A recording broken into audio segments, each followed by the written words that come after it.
Good morning, and welcome to the world. I'm your host, and today is Friday, June 19, 2026. We have a packed show for you today: a war that just ended, a deal that's already dividing the Republican Party, a pivotal election in Britain that could reshape that country's politics, Ukraine's biggest strike yet on Moscow, and some stories from around the globe that we think you'll find genuinely fascinating. Let's get into it. We're going to start with the biggest story of the week, and honestly, maybe the biggest story of the year so far: the deal that President Trump struck with Iran to end a war that has been going on for about 4 months now, a war that has cost the United States billions of dollars, killed thousands of people, and sent gas prices surging to levels that have made everyday Americans furious. The war is, for now, over. Or at least on pause. But the political fallout? That is just beginning. Let's set the scene first, because context really matters here. Back in February, the United States, alongside Israel, launched strikes on Iran. Trump had been making big promises to his supporters. He said, and I want to quote this directly, there would be no deal with Iran except unconditional surrender. His supporters cheered. The hawks in Washington cheered. And the war began. Fast forward 4 months. The deal that was actually signed this week does not read like a surrender document, at least not Iran's surrender. In fact, analysts looking at the text say it reads much more like a list of concessions to Iran with relatively little, if anything, concrete for the United States to show in return. And that is creating a real political headache for Donald Trump, even as he's trying to sell this as a victory. So what's actually in the deal? The text was released on Wednesday by a senior U.S. official, and the New York Times had reporters annotate it paragraph by paragraph, and the picture that emerges is striking. Let me walk you through the key points. First, there is an immediate and permanent cessation of military operations on all fronts, including Lebanon. And that reference to Lebanon is significant, because it amounts to a remarkable rejection of Israel's concerns about Hezbollah, the Iran-backed militia group based there. Israel has signaled it doesn't feel bound by the Lebanon-related portions of this deal, but the language gives Iran leverage to pressure Trump over any future Israeli actions in Lebanon. Second, Iran gets to resume oil exports immediately. That is a huge economic win for Tehran. Iran's economy has been in freefall, collapsing currency, sky-high inflation. The ability to sell oil again, and to sell it on the open market at real market prices rather than at steep discounts to Chinese refineries willing to skirt sanctions, is an enormous lifeline. And critically, the United States is removing its naval blockade, which means Iran's ports are open for business again. Third, and this one has really set off alarm bells among Republican hawks, there is a $300 billion reconstruction fund for Iran that the deal commits the United States and its regional partners to developing. Trump has insisted the United States won't actually put money into this fund, and on Wednesday he said Gulf states would provide it. But the commitment is right there in the text. Fourth, the deal commits the United States to lifting sanctions on Iran and unfreezing tens of billions of dollars in Iranian assets, though the specifics of that schedule are to be worked out in follow-on negotiations. And what about Iran's nuclear program, the thing that was, supposedly, the main reason for going to war in the first place? Well, Iran reaffirms it won't seek nuclear weapons. But as analysts note, Iran first made that same commitment in 1970 when it ratified the Nuclear Non-Proliferation Treaty. There's nothing new about that promise. The deal does require Iran to dilute its stockpile of enriched uranium, a process called downblending, but critically, it does not require Iran to ship that material out of the country. Under the Obama-era nuclear deal in 2015, Iran actually sent about 97% of its stockpile to Russia. This deal doesn't go nearly that far. There's also no mention of Iran's ballistic missiles. No limits on Iran's support for proxy groups like Hezbollah and the Houthis. And the deal sets up only a 60-day window for further negotiations, at which point, if talks don't go well, fighting could theoretically resume. One more detail that has caught the eye of experts: the deal says Iran can pass ships through the Strait of Hormuz, that critical oil shipping corridor, at no charge, but only for 60 days. After that, Iran may be able to impose fees. Secretary of State Marco Rubio had said he wanted commerce to return to pre-war conditions, but free passage through Hormuz was always the standard before this war. The idea that Iran could now charge for it represents a new kind of leverage that Iran never had before. Nicole Grajewski, who teaches at Sciences Po in France and studies Iranian foreign policy, put it plainly. She said that on balance, the memorandum appears to favor Iran.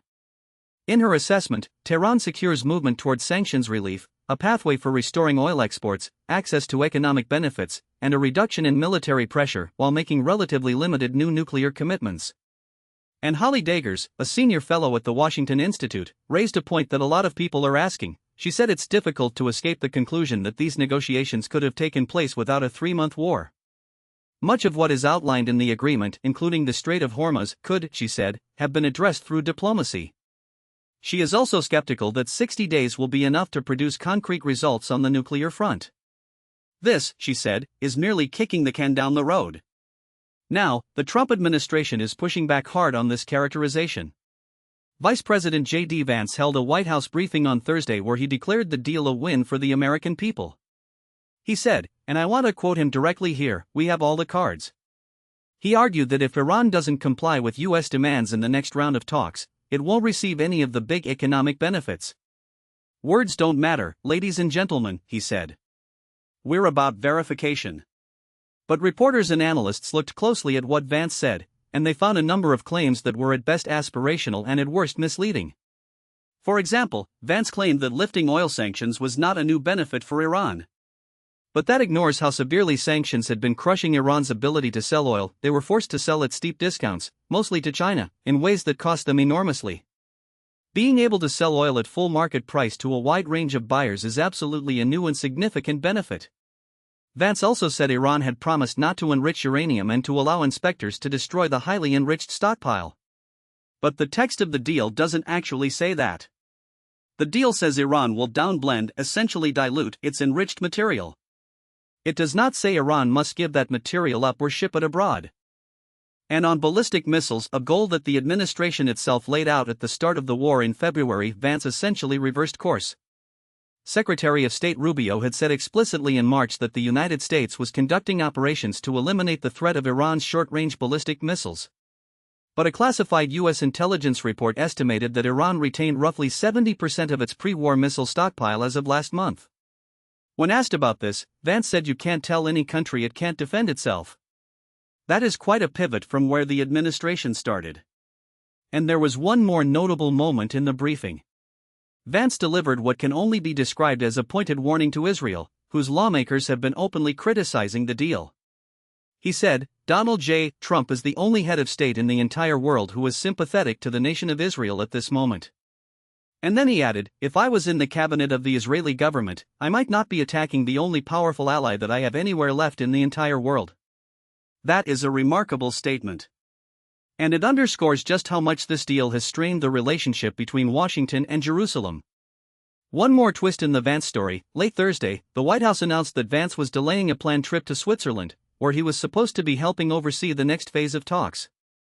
There had been some confusion earlier in the week about the signing ceremony. Iran's president apparently signed the document digitally, then there were questions about whether to hold a ceremony in Switzerland, and ultimately Trump signed the document again at the Palace of Versailles before leaving France. The logistics have been, to put it charitably, complicated. And now Vance's trip is on hold, which raises real questions about when and how the next phase of negotiations will begin. And Iran's supreme leader, Mojtaba Khamenei, wasn't exactly being gracious about all of this. He said publicly that Trump had made the deal out of desperation. Okay, so that's the deal itself. Now let's talk about the politics, because this is where it gets really interesting and also, in a strange way, somewhat counterintuitive. You would think that an unpopular war, ended with a deal that critics say gives Iran most of what it wanted, would be politically catastrophic for Trump and the Republican Party. And going into the midterm elections in November, you might expect a wave of backlash. But when the New York Times spoke to Robert Draper, who covers Republican politics, he offered a more nuanced picture. There is no universe, Robert said, in which the whole Iran misadventure can be spun as a net positive for this administration and for the Republican Party writ large. Not in 2026, not in 2028. It's not going to help at all. Just how much it hurts is harder to tell. The tension inside the party is real. The Iran war ran counter to two of Trump's core campaign promises, staying out of foreign entanglements and lowering the cost of living. Gas prices did dip after the deal was announced, and we'll get to that in a moment, but they remain well above their pre-war levels. Inflation is expected to linger. And different factions of the Republican Party are angry for completely different reasons. On one side, you have the America First isolationists, people like former Representative Marjorie Taylor Greene, who called this a totally unnecessary war from the very beginning. She posted a sarcastic video this week saying, "This, apparently, is what winning looks like." Then there are media figures like Megyn Kelly and Tucker Carlson, who went so far as to accuse Trump of doing Israel's bidding.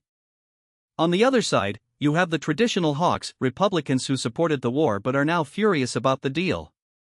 Senator Ted Cruz put it colorfully, as he tends to do. He said on his podcast, "Giving billions of dollars to theocratic lunatics who want to murder us is not a good idea."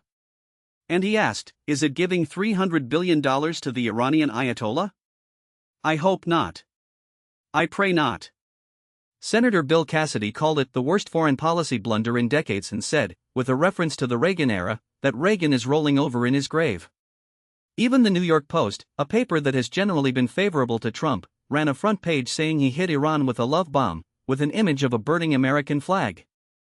And yet Robert Draper says the MAGA coalition is largely still intact, with some very glaring and loud exceptions.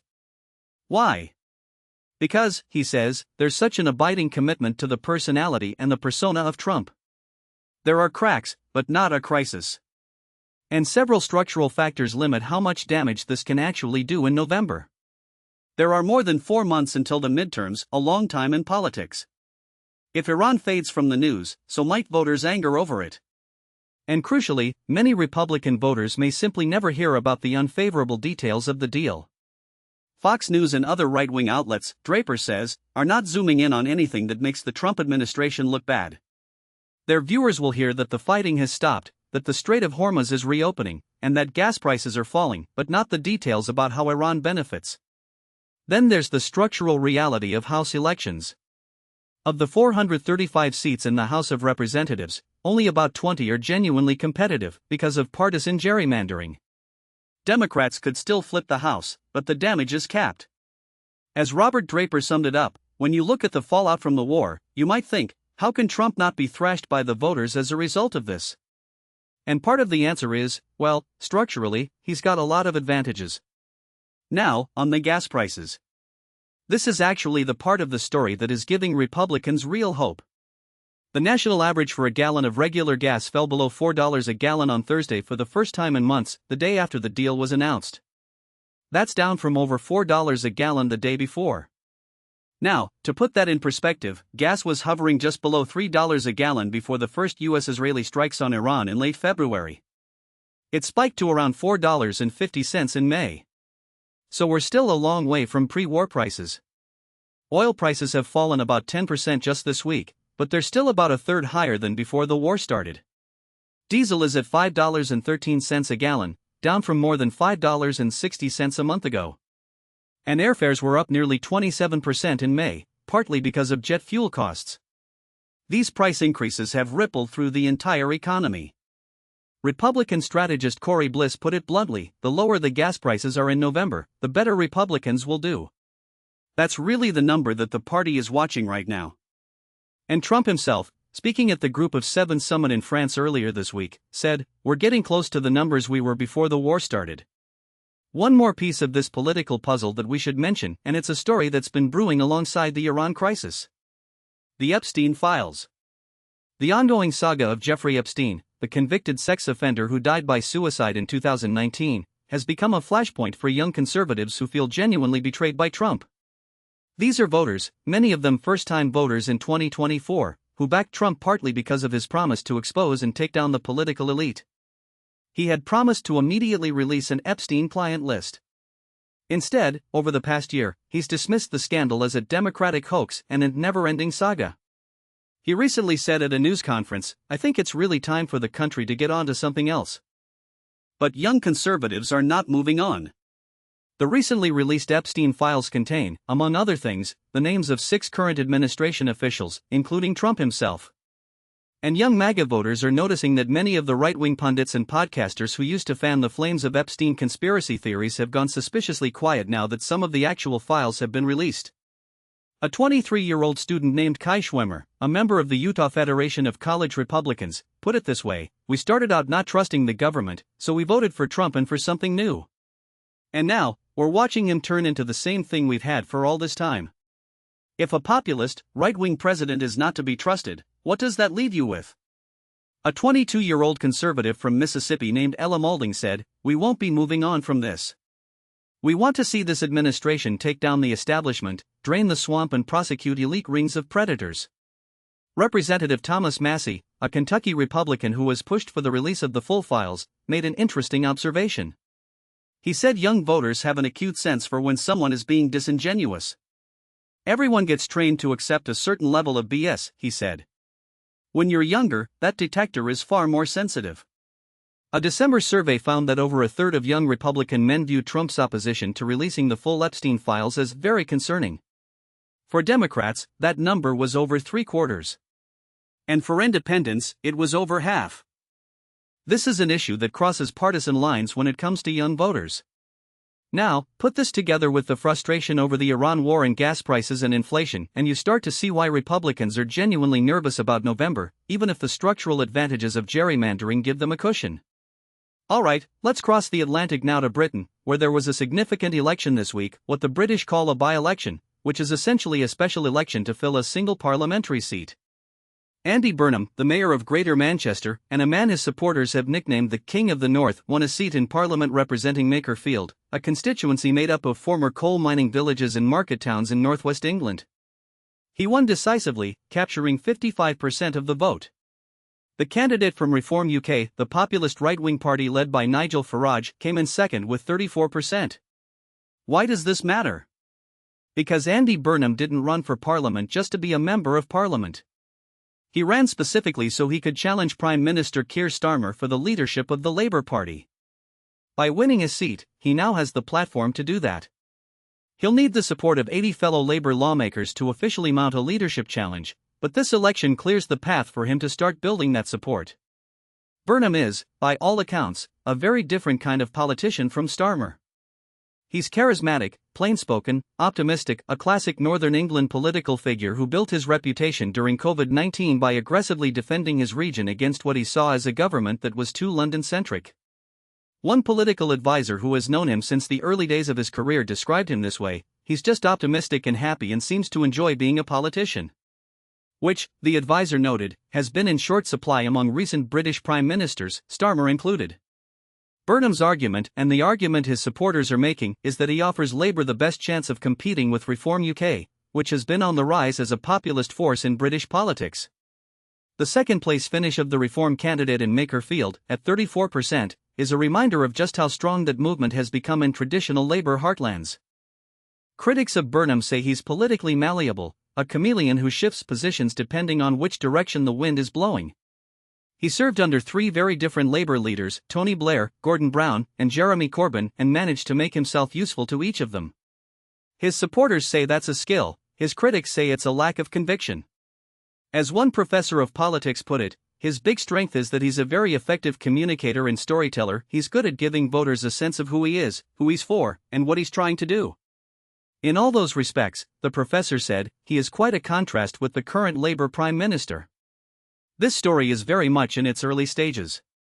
Whether Burnham actually mounts a successful leadership challenge, whether he becomes party leader, and whether that might ultimately put him on a path to Downing Street, all of that remains to be seen.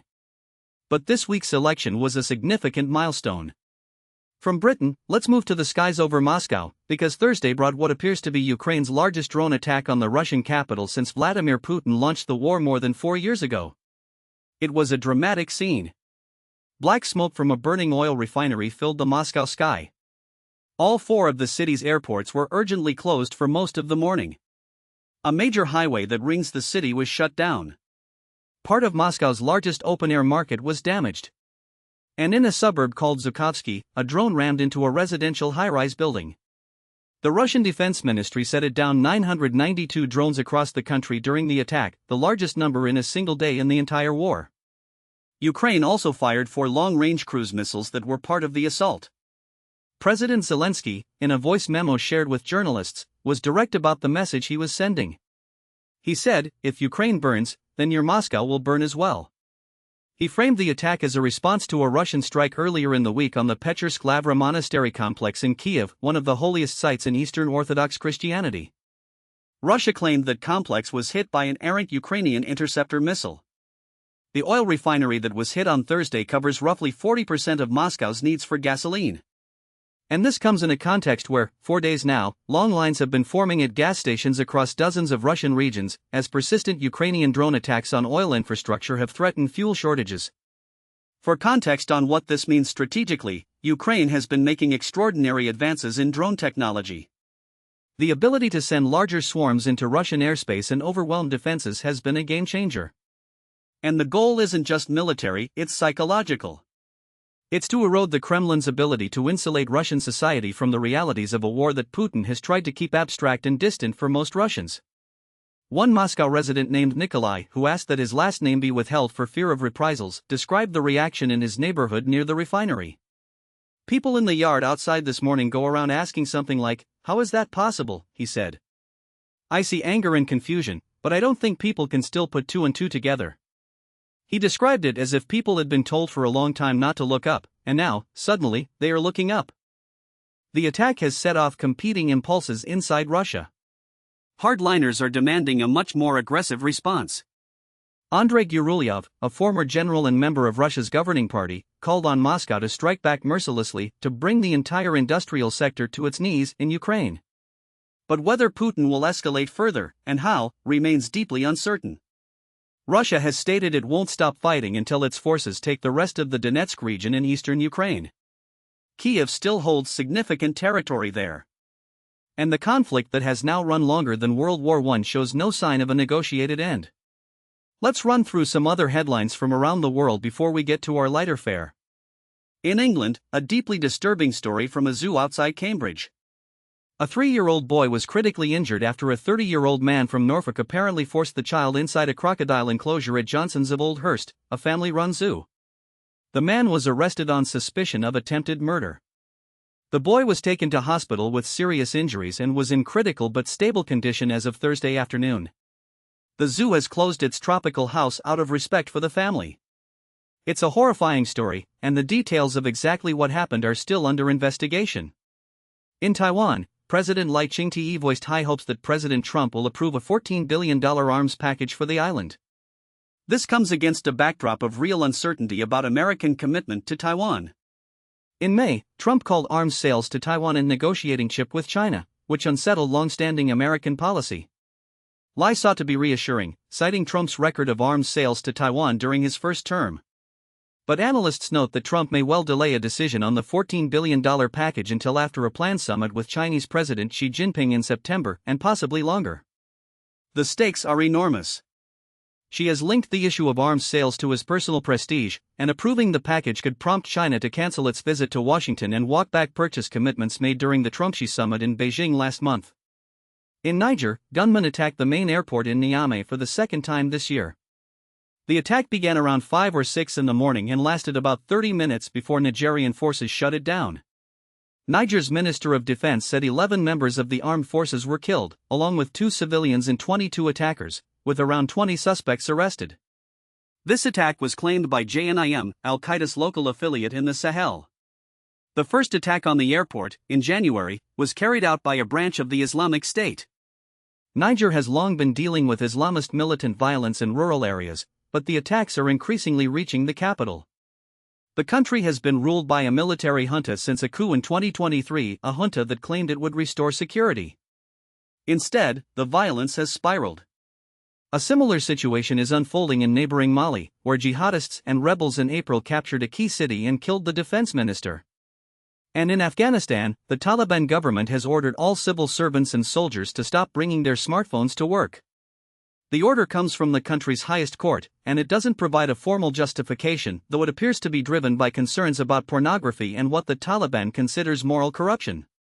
Those caught violating the ban will have their phones smashed and face punishment.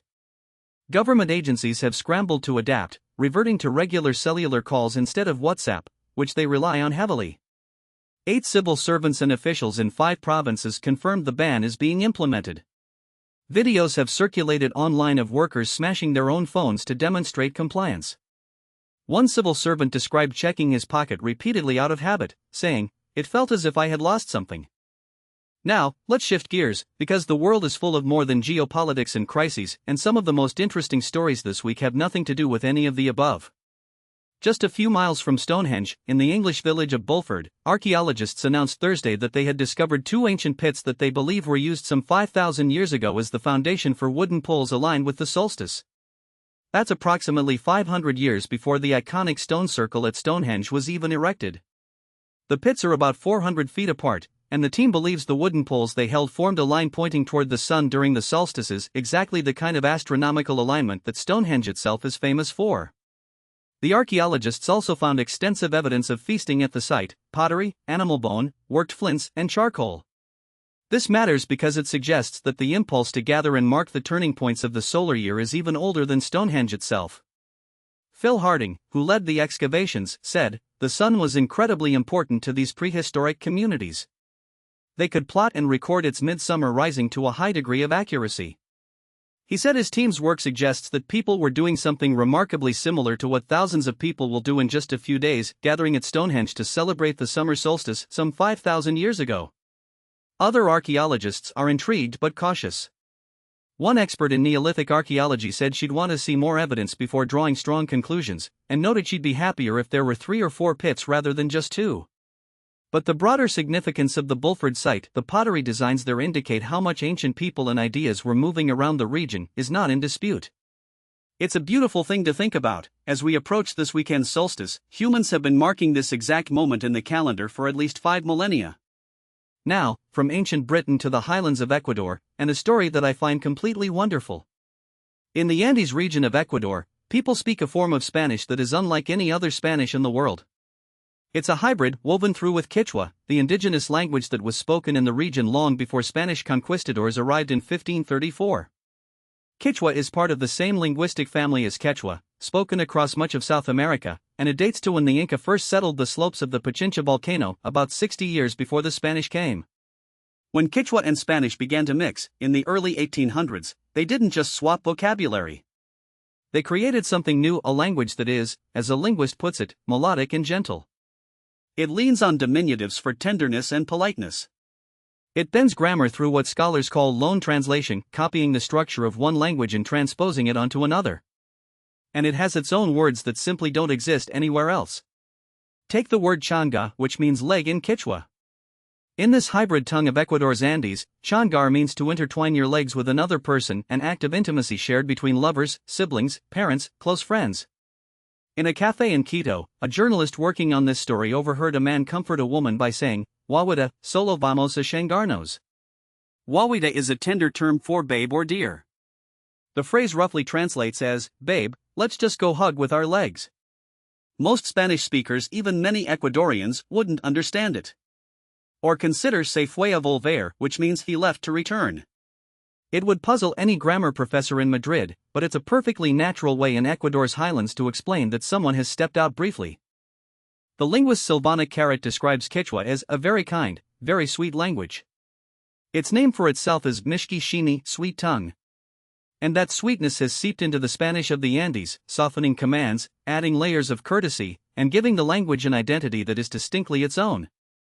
What's particularly remarkable is that many people who speak this hybrid language every day don't even realize it contains words from Quechua. In an office elevator, someone overheard a young woman asking, "Mujer is not a Spanish word?" She had no idea that mucha is Quechua for kiss. It's a story about how languages carry history, how the words people use every day bear traces of colonial contact, indigenous persistence, and the beautiful, unpredictable ways that human beings adapt and blend and create something new. And one more delightful story before we wrap up, and this one involves lighthouses. Norway has over 2,000 navigational beacons along its 60,000-mile coastline, and technicians from the Norwegian Coastal Administration are visiting them one by one to modernize them. This is happening in part because of new international maritime standards, and in part because it coincides with the 200th anniversary of the Fresnel lens, a remarkable piece of optical engineering invented by a French engineer named Augustin-Jean Fresnel in 1823. The Fresnel lens was a revolution. Before it, lighthouse light was scattered and feeble, a ship could founder on sandbars before it ever saw the warning. Fresnel's design, which used concentric rings of glass prisms to focus light into a powerful beam, meant a lighthouse could be seen from 50 miles away. The number of shipwrecks around the world dropped dramatically after this technology spread. As a French historian wrote in 1861, for the sailor who steers by the stars, it was as if another heaven had descended to earth. Norway adopted the Fresnel lens in 1832. But many of its lenses were destroyed by retreating German forces in World War II. Only about 80 are still in use. Today, technicians are replacing diesel generators with solar arrays, upgrading lamps, carefully cleaning and repairing the remaining Fresnel lenses, and in some cases moving them to museums. The photographer who documented this journey offered a beautiful description of what it's like to be in a lighthouse lantern room. During the polar summer, the low sun hits the lens and projects hypnotizing patterns on the walls. In winter, the light catches your eye as it sweeps across the landscape. It brings a sense of reassurance, he said, that someone is on duty and watching. There's something quietly moving about that. In a world of GPS and satellite navigation, these beacons remain standing, still lit, still turning, still guiding ships through treacherous seas, just in case. Oh, and one more thing before we sign off, the World Cup is underway. The tournament is moving into the second round of group stage games. Canada beat Qatar 6-0. Mexico defeated South Korea, becoming the first nation to qualify for the knockout stage. And the United States will face off against Australia next. The final is scheduled for July 19th. And the most clicked link in yesterday's newsletter? A three-dimensional view of Lionel Messi's third goal. Of course it was. That is it for today's World Briefing. It's been a full week, a war paused, a deal disputed, a parliament reshaped, Moscow on fire with Ukrainian drones, and through it all, the quiet persistence of human beings finding ways to speak kindly to each other, to mark the solstice, and to keep the lights on for those at sea. Have a wonderful weekend. I'll be back with you soon.